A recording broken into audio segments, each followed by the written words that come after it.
एक 20 साल का लड़का कर्नाटका से मुंबई आया नौकरी की तलाश में। काफ़ी मशक्क़त की, नौकरी खोजी और उसे नौकरी मिली चेंबूर के एक होटल में वेटर के रूप में वो काम करने लगा।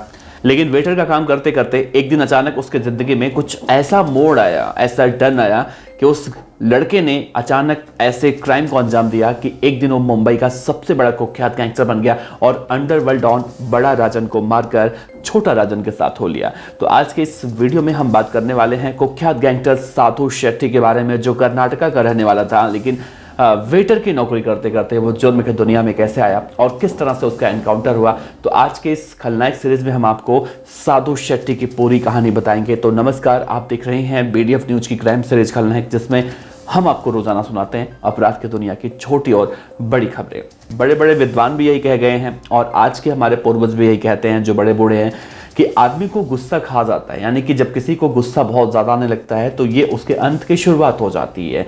तो इसीलिए कहा जाता है कि क्रोध को अपने काबू में करना चाहिए। तो कुछ इस लड़के के साथ भी ऐसा हुआ। दरअसल जिस हम साधु शेट्टी की बात कर रहे हैं, ये कर्नाटका का रहने वाला था और कर्नाटका में बहुत ज़्यादा उसे दिक्कत होती थी गाँव में। तो 70 के दशक में इसने मुंबई का रुख किया, मुंबई के चैम्बूर में आया और वहाँ पर काफ़ी मशक्क़त की, उसे नौकरी नहीं मिल रही थी और मुंबई की सड़कों पर वो भटकता रहा, काफ़ी मशक्क़त करता रहा, लेकिन उसे नौकरी नहीं मिल रही थी। लेकिन एक दिन उसे नौकरी मिलती है चैम्बूर के एक होटल में वेटर के रूप में। वो वेटर की नौकरी करता है, बहुत ही मज़े से उसकी ज़िंदगी कटती है। उसी होटल में सोता है, उसी होटल में खाता है और वहीं पर काम करता है, यानी कि पैसे आने लगते हैं। तो बहुत ज़्यादा वो खुशी खुशी वहाँ पर आराम से नौकरी करता है, अपने घर पर पैसे भेजता है। लेकिन एक दिन उसकी ज़िंदगी में ऐसा कुछ हुआ। दरअसल उस वक्त उस इलाके में, चैम्बूर इलाके में, एक विष्णु नाम का कुख्यात बदमाश हुआ करता था और शिवसेना का नेता भी अपने आप को बताता था। तो वो क्या करता था, लोगों से रंगदारी मांगने की कोशिशें करता था। जो तमाम तरह के व्यापारी होते हैं, जैसे आज भी हम देखते हैं कि रंगदारी मांगने की जो बातें हैं आजकल फ़ोन कॉल पर ज़्यादा होती हैं, और उस ज़माने में हम 70 के दशक की बात कर रहे हैं, तो फ़ोन पर रंगदारी नहीं मांगी जाती थी क्योंकि उस समय फ़ोन ज़्यादा नहीं हुआ करते थे। हाँ, लेकिन वो बदमाश दुकान दुकान जाकर रंगदारी जरूर मांगते। तो विष्णु नाम का बदमाश, जो अपने आप को शिवसेना का नेता भी कहता था और आसपास के व्यापारियों से हफ्ता वसूली भी किया करता था, तो वो बदमाश उस होटल में पहुंचा जहां पर वो साधु शेट्टी नौकरी कर रहा था वेटर के रूप में। तो पहले तो होटल के मालिक से उसने रंगदारी के लिए पैसों की डिमांड की और उसके होटल के मालिक ने उसे पैसे देने से मना कर दिया। उसके बाद ये मामला मारपीट तक पहुंच गया। अच्छा, जब उसने देखा कि मेरे मालिक को, यानी कि जहां वो काम कर रहा है, उस होटल के मालिक को जब बदमाश मार रहे थे, तो बहुत ज़्यादा क्रोधित हो गया साधु शेट्टी और उसने पास में रखा एक सरिया उठाया और उसी सरिये से उस बदमाश विष्णु के सर पर बहुत तेजी से वार कर दिया। विष्णु वहाँ गिर गया और उसे तब तक मारता रहा जब तक कि वो मर नहीं गया। अब आप खुद सोचिए कि साधु शेट्टी को इस पूरे मामले में अगर बीच बचाव भी करना था तो कम से कम हाथापाई नहीं करता, सरिये से उठा के नहीं मारता, तो भी बीच बचाव किया जा सकता था। लेकिन इसने सरिया उठाया और उसके सर पर बहुत तेज से मारा और वो मर गया। हालांकि उसकी मौत के बाद साधु शेट्टी को जेल हुई, वो जेल गया।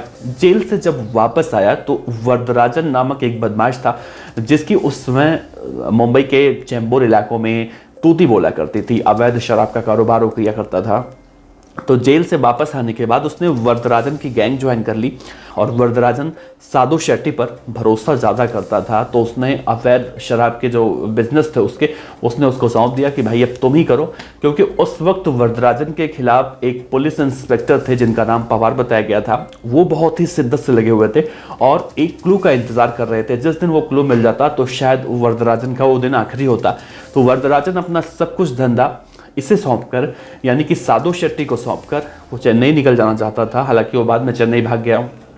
इधर अवैध शराब का जितना भी कारोबार था वो साधु शेट्टी को मिल गया और ये मुंबई में एक के बाद एक बड़ी वारदातों को अंजाम देता रहा। तो अवैध शराब के कारोबार को करते करते साधु शेट्टी उर्फ सदानंद शेट्टी एक बहुत बड़ा नाम बन चुका था, बहुत बड़ा गैंगस्टर बन चुका था और आसपास के इलाकों में वही सब कुछ करने लगा जिसको रोकने के लिए वो जुर्म के दुनिया में आया था। यानी कि विष्णु नामक बदमाश की जब इसने हत्या की थी तो अपने गुस्से में आकर हत्या की थी, क्योंकि वो विष्णु उसके मालिक से पैसे मांग रहा था और ठीक अब वही काम ये खुद करने लगा। यानी कि सदानंद शेट्टी उर्फ साधु शेट्टी वही जुर्म की वारदातों को अंजाम देने लगा। अब धीरे धीरे जब उसके अवैध शराब का कारोबार आगे निकलने लगा, कई सारे बड़े बड़े लोगों से इसकी जान पहचान होने लगी, तो राजन बंधु जो थे, छोटा राजन बड़ा राजन जो दाऊद गैंग के थे, तो उन राजन बंधुओं के संपर्क में आ गया और बड़े राजन की इसने हत्या कर दी।